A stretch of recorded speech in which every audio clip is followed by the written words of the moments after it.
शौर्य kitchen में आता है और वर्षा के पास। वो कहता है कि वर्षा, दिवाली आ गई लेकिन तुमने मेरा मुँह मीठा नहीं कराया। उसके बाद वर्षा उसको मिठाई खाने के लिए देती है लेकिन शौर्य मना कर देता है। वो कहता है कि ऐसा नहीं है। उसके बाद वो उसे किस करने के लिए कहता है लेकिन तभी राशि की आवाज़ आ जाती है और उसके बाद शौर्य जो है वहाँ से चला जाता है। वहीं दूसरी तरफ अक्षरा जो है वो काफ़ी परेशान है। वो रश्मि नंदिनी से बात करती है कि नैतिक को गिफ्ट कैसे दिया जाए, कोई है रास्ता जिससे कि हम मार्केट जा सकें। लेकिन पहले तो वो लोग कहते हैं कि आज दिवाली है तो माँ जाने नहीं देगी। उसके बाद रश्मि कहती है कि एक आइडिया आया। वहीं दूसरी तरफ जो राजश्री राशि होती है और वर्षा होती है और यानी कि सुनैना जो होती है वो आरती की थाल लेकर खड़ी होती है। तभी वहाँ पे ओमी जो होता है वो सुनैना से ये कहता है कि मुझे तिलक नहीं लगाओगे। ये सुन के सभी घर वाले काफ़ी खुश हो जाते हैं। उधर दूसरी तरफ भाभी माँ और गायत्री जो होते हैं वो गुलाबा और महाराज जी को तोहफे देते हैं दिवाली के, और ये देख के वो काफ़ी खुश भी हो जाते हैं।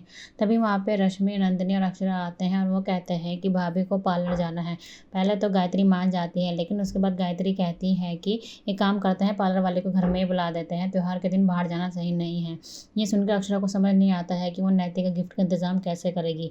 तभी वहाँ पे जो होता है मोहित आ जाता है और वो सबके लिए दिवाली के गिफ्ट्स लाता है। रश्मि कहती है कि आप तो रात को नहीं आओगे।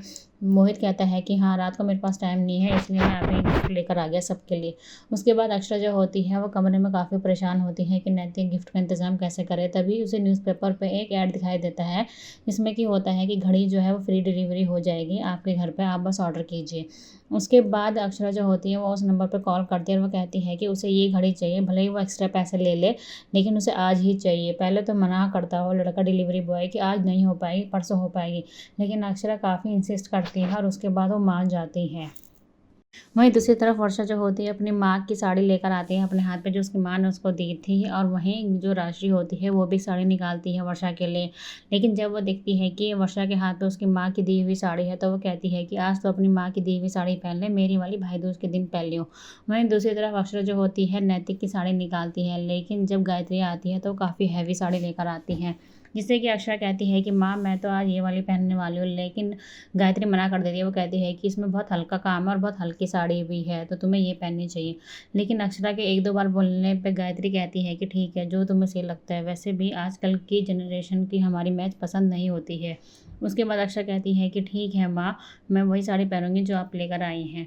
वहीं दूसरी तरफ दद्दा जी भी दिवाली के लिए तैयार हो जाते हैं और भाभी माँ भी। जब दद्दा जी देखते हैं कि उनका वॉलेट चेंज हुआ है और उसमें नैतिक ने एक चिट्ठी भी लिखी है, और उसके बाद वही चीज़ वो गायत्री के साथ भी करता है। गायत्री के लिए वही हार लेके रखते हैं जो उसने देखा था और पसंद करा था, लेकिन उसने लिया नहीं था।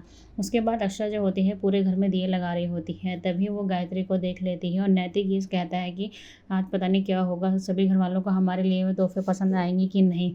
उसके बाद जब वो देखते हैं कि गायत्री ने उनका दिया हुआ हार पहन लिया है तो वो काफ़ी खुश भी हो जाते हैं। वहीं दूसरी तरफ दद्दा जी आते हैं और आवाज़ मारते हुए नैतिक से कहते हैं कि तूने मेरा वॉलेट चेंज किया। अक्षरा और नैतिक ये सुन के काफ़ी डर जाते हैं कि कहीं दादाजी को उन्होंने और नाराज़ तो नहीं कर दिया।